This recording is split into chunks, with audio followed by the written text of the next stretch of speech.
ಕೊನೆಗೂ ಮದುವೆಯಾದ ಮೇಘ್ನಾ ರಾಜ್. ಹೌದು ಸ್ನೇಹಿತರೆ, ಮೇಘ್ನಾ ರಾಜ್ರವರು ಎರಡನೇ ಮದುವೆಯನ್ನು ಸಂಪೂರ್ಣವಾಗಿ ಯಶಸ್ವಿಯಾಗಿ ಆಗಿದ್ದಾರೆ. ಸೊ ಅಷ್ಟಕ್ಕೂ ಹುಡುಗ ಯಾರೊಂದಿಗೆ ಮದುವೆಯನ್ನು ಆದರೂ ಮೊಟ್ಟ ಮೊದಲನೇದಾಗಿ ಹೇಳಬೇಕಪ್ಪ ಅಂತಂದರೆ, ಮದುವೆಯನ್ನು ಆಗೋಲ್ಲ ಅಂತಂದವರು ಯಾಕೆ ಮದುವೆಯನ್ನು ಆದರೂ, ನಮ್ಮವರೇ ನನಗೆ ತುಂಬಾ ಮೋಸ ಮಾಡಿದ್ರು ಅನ್ನೋ ಮಾತನ್ನು ಮೇಘ್ನಾ ರಾಜ್ರವರು ಹೇಳಿದ್ದಾರೆ. ನಾನು ಯಾರನ್ನು ನಂಬಿದ್ದೆಯೋ ಅವರು ನನಗೆ ತುಂಬಾ ಮೋಸ ಮಾಡಿದ್ರು ಅನ್ನೋ ಮಾತನ್ನು ಹೇಳಿದ್ದಾರೆ. ಸೊ ಇದನ್ನು ಯಾರಿಗೆ ಹೇಳಿದ್ರು? ಸೊ ಅವರು ಏನಾದರೂ ಎರಡನೇ ಮದುವೆಯನ್ನು ಆಗಬೇಕಂದವರು ಇವ್ರಿಗೇನಾದರೂ ಮೋಸ ಮಾಡಿದ್ರಾ? ಇದೆಲ್ಲದರ ಬಗ್ಗೆ ಸಂಪೂರ್ಣವಾದ ಮಾಹಿತಿಯನ್ನು ತಿಳ್ಕೊಂಡು ಬರೋಣ ಬನ್ನಿ. ಅಷ್ಟಕ್ಕೂ ಮೊಟ್ಟ ಮೊದಲನೇದಾಗಿ ಒಂದು ಎರಡನೇ ಮದುವೆಯನ್ನು ಆಗೋಲ್ಲ ಅಂದವರು ಈಗ ಎರಡನೇ ಮದುವೆಗೆ ಯಾಕೆ ಒಪ್ಕೊಂಡ್ರು? ಎರಡನೇ ಮದುವೆಯನ್ನು ಆಗ್ತೀನಿ ಅನ್ನೋ ನಿರ್ಧಾರಕ್ಕೆ ಯಾಕೆ ಬಂದರು? ಮೊಟ್ಟ ಮೊದಲನೇದಾಗಿ ನನಗೆ ಚಿರಂಜೀವಿ ಸರ್ಜಾ ಅವ್ರನ್ನ ಬಿಟ್ಟು ಯಾರನ್ನು ನಾನು ಆಗೋದಿಲ್ಲ, ನನಗೆ ಎರಡನೇ ಮದುವೆ ಬಗ್ಗೆ ವಿಚಾರವನ್ನು ಮಾಡಬೇಡಿ ಅನ್ನೋ ಮಾತನ್ನು ಇಲ್ಲಿ ಮೇಘ್ನಾ ರಾಜ್ರವರು ಸ್ವತಃ ತಾವೇ ಹೇಳಿಕೊಂಡಿದ್ರು. ಈಗ ಯಾಕೆ ಒಂದು ಎರಡನೇ ಮದುವೆ ಬಗ್ಗೆ ನಾನು ಎರಡನೇ ಮದುವೆಯನ್ನು ಆಗ್ತೀನಿ ಅನ್ನೋ ಮಾತನ್ನು ಹೇಳಿದ್ದಾರೆ. ಒಂದು ರಾಯನ್ಗೆ ಫಾದರ್ ಫಿಗರ್ ಬೇಕು ಅನ್ನೋ ಮಾತನ್ನು ಹೇಳಿದರು. ಇದೆಲ್ಲದರ ಬಗ್ಗೆ ಸಂಪೂರ್ಣವಾದ ಮಾಹಿತಿಯನ್ನು ಈ ಒಂದು ವಿಡಿಯೋದಲ್ಲಿ ನಾನು ನಿಮಗೆ ತಿಳಿಸ್ತೀನಿ. ಅದಕ್ಕೂ ಮೊದಲು ನೀವು ನಮ್ಮ ಚಾನಲ್ಗೆ ಹೊಸಬರಾಗಿದ್ದರೆ, ನೀವು ನಮ್ಮ ಚಾನಲ್ನ ಸಬ್ಸ್ಕ್ರೈಬ್ ಮಾಡಿಲ್ಲ ಅಂದರೆ ಈ ಕೂಡಲೇ ಸಬ್ಸ್ಕ್ರೈಬ್ ಮಾಡಿ. ಹಾಗೆ ಒಂದು ಪಕ್ಕದಲ್ಲಿರೋ ಬೆಲ್ ಐಕಾನ್ನ ಪ್ರೆಸ್ ಮಾಡೋದ್ರ ಮೂಲಕ ನಮಗೆ ಸಪೋರ್ಟ್ ಮಾಡಿ. ಹಾಗಿದ್ರೆ ಬನ್ನಿ ಸ್ನೇಹಿತರೆ, ತಡ ಯಾಕೆ ಮಾಡೋದು, ವಿಡಿಯೋನ ಸ್ಟಾರ್ಟ್ ಮಾಡೋಣ. ಮೇಘ್ನಾ ರಾಜಪ್ಪ ಅಂತಂದರೆ ತುಂಬ ನೀವೊಂದು ಗಟ್ಟಿಗಿತ್ತಿ ಅಂತಕ್ಕಂಥದ್ದನ್ನು ನಾವು ಇಲ್ಲಿ ಹೇಳ್ಬೋದು. ಒಂದು ಹಲವಾರು ಜೀವನದಲ್ಲಿ ತುಂಬ ಅಂದರೆ ತುಂಬ ಕಷ್ಟಗಳನ್ನು ಅನುಭವಿಸಿದ್ದಾರೆ. ಯಾಕಪ್ಪ ಅಂತಂದರೆ ಚಿರಂಜೀವಿ ಸರ್ಜಾ ಅವರ ಅಗಲಿದಾಗ ಒಂದು ಯಾವ ರೀತಿಯಾಗಿ ಬಿಡುತ್ತೆ ಅಪ್ಪ ಅಂತಂದರೆ, ಅವರಿಗೆ ಒಂದು ಸಮಾಜ ಕೆಟ್ಟ ದೃಷ್ಟಿಯಿಂದ ನೋಡೋಕ್ಕೆ ಸ್ಟಾರ್ಟ್ ಮಾಡಿಬಿಡುತ್ತೆ. ಕೆಲವೊಂದಿಷ್ಟು ನಿಂದನೆಗಳು ತುಂಬಾ ನಿಂದನೆಗಳು ಬರ್ತವೆ. ಇನ್ನು ಅವರ ಸಂಬಂಧಿಕರಾದಂತಹ ಯಾರು ತುಂಬ ಪ್ರೀತಿ ಪಾತ್ರರಿದ್ರೋ ಅವರಿಗೆ ಮೋಸ ಮಾಡೋಕ್ಕೆ ಸ್ಟಾರ್ಟ್ ಮಾಡಿಬಿಡ್ತಾರೆ. ಯಾವ ರೀತಿ ಆಗುತ್ತೆ ಅಪ್ಪ ಅಂತಂದರೆ, ಕೆಲವೊಂದಿಷ್ಟು ಸಮಯದ ನಂತರ ತುಂಬಾ ಅವರು ಒಂದಿಷ್ಟು ಬೇಜಾರಾಗೋಕ್ಕೆ ಸ್ಟಾರ್ಟ್ ಮಾಡ್ತಾರೆ. ಅಂದರೆ ಯಾರು ತಮಗೆ ಪ್ರೀತಿ ಪಾತ್ರರಿರ್ತಾರೋ ಸೊ ಅವರೇ ಒಂದು ಮೋಸವನ್ನು ಮಾಡೋಕ್ಕೆ ಸ್ಟಾರ್ಟ್ ಮಾಡಿಬಿಡ್ತಾರೆ.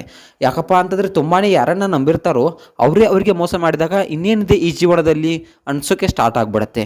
ಇನ್ನು ಯಾಕಪ್ಪ ಅಂತಂದರೆ ಅವಾಗ ಚಿರಂಜೀವಿ ಸರ್ಜಾ ಅವರನ್ನು ಕೂಡ ಇವರು ಕಳ್ಕೊಂಡಿದ್ರು. ಹೀಗಾಗಿ ಈ ಥರದ ಯೋಚನೆಗಳು ಅವರಿಗೆ ಬರೋಕ್ಕೆ ಸ್ಟಾರ್ಟ್ ಆದಂತೆ. ಅದಾದ ನಂತರ ಏನಾಯ್ತಪ್ಪ ಅಂತಂದರೆ, ಎಲ್ಲರ ಬಣ್ಣ ಅವತ್ತು ಬದಲಾಯಿತಂತೆ. ಹೌದು ಸ್ನೇಹಿತರೆ, ಅವತ್ತು ಬಯಲಾಯಿತಂತೆ.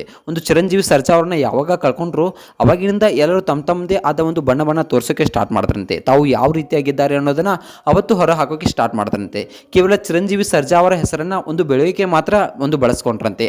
ಹಲವಾರು ಸಿನಿಮಾಗಳಿಗಾಗಿ ನಾನು ಚಿರಂಜೀವಿ ಸರ್ಜಾ ಅವರ ಒಂದಿಷ್ಟು ನನಗೆ ಸಂಬಂಧಿಕರು ಅವರು ಈ ರೀತಿಯಾಗಿ ಬೆಳೆಯೋಕೆ ಚಿರಂಜೀವಿ ಸರ್ಜಾ ಅವರ ಹೆಸರನ್ನು ಬಳಸಿಕೊಂಡ್ರೆ ಹೊರತು ನನಗೆ ಯಾರೂ ಸಾಂತ್ವನ ಹೇಳೋದಕ್ಕೆ, ನನಗೆ ಯಾರೂ ಸಹಾಯ ಮಾಡೋದಕ್ಕೆ ಬರಲಿಲ್ಲ. ಅದಕ್ಕಾಗಿ ನನಗೆ ತುಂಬ ಬೇಜಾರಾಗಿದೆ ಅನ್ನೋ ಮಾತನ್ನು ಇಲ್ಲಿ ಮೇಘ್ನಾ ರಾಜ್ರವರು ಹೇಳ್ತಾರೆ.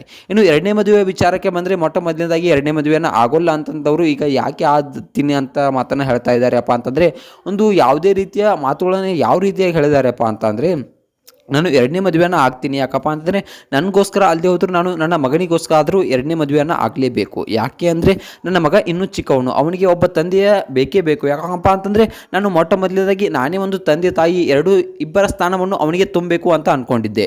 ಈಗ ನನಗೆ ಅರ್ಥ ಆಗ್ತಿದೆ. ಯಾಕಪ್ಪ ಅಂತಂದರೆ ಒಬ್ಬ ತಂದೆಯ ಸ್ಥಾನವನ್ನು ತುಂಬುವುದು ಅಷ್ಟು ಸುಲಭದ ಮಾತಲ್ಲ.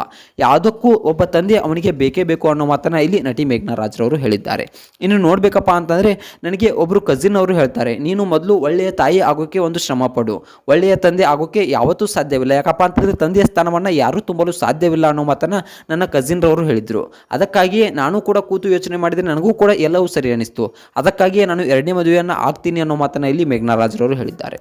ಸೊ ಇನ್ನು ಮೇಘ್ನಾ ರಾಜ್ರವರ ಎರಡನೇ ಮದುವೆ ಬಗ್ಗೆ ಅಭಿಮಾನಿಗಳು ತುಂಬ ಕೆಲವೊಂದಿಷ್ಟು ಸಮಸ್ಯೆಗಳನ್ನು, ಕೆಲವೊಂದಿಷ್ಟು ಕೆಟ್ಟ ಕಮೆಂಟ್ಗಳನ್ನು ಮಾಡ್ತಾ ಇದ್ದಾರೆ. ಕೆಲವೊಂದಿಷ್ಟು ಅಭಿಮಾನಿಗಳು ಇಲ್ಲ, ನೀವು ಎರಡನೇ ಮದುವೆಯನ್ನು ಆಗಬೇಡಿ, ಅದು ತಪ್ಪಾಗುತ್ತೆ ಅನ್ನೋ ಮಾತನ್ನು ಕಮೆಂಟ್ ಮಾಡಿದರೆ, ಇನ್ನೊಂದಿಷ್ಟು ಅಭಿಮಾನಿಗಳು ಇಲ್ಲ, ನಿಮಗೆ ನಮ್ಮ ಬೆಂಬಲವಿದೆ, ಖಂಡಿತವಾಗ್ಲೂ ನೀವು ಎರಡನೇ ಮದುವೆ ಆಗಿ, ನಿಮಗೋಸ್ಕರ ಅಲ್ಲಿ ಹೋದರೂ ನಿಮ್ಮ ಮಗನಿಗೋಸ್ಕರ ಆದರೂ ಎರಡನೇ ಮದುವೆ ಆಗಿ ಅನ್ನೋ ಮಾತನ್ನು ಹೇಳ್ತಾ ಇದ್ದಾರೆ. ಸೊ ಇದ್ರ ಬಗ್ಗೆ ನಿಮ್ಗೆ ಏನಿಸುತ್ತೆ? ಮೇಘ್ನಾ ರಾಜ್ರವರು ಎರಡನೇ ಮದುವೆ ಆಗಬೇಕಾ ಅಥವಾ ಆಗಬಾರ್ದಾ? ಇದ್ರ ಬಗ್ಗೆ ನಿಮ್ಗೆ ಏನಿಸುತ್ತೆ ಅನ್ನೋದನ್ನ ಕಮೆಂಟ್ ಮಾಡಿ.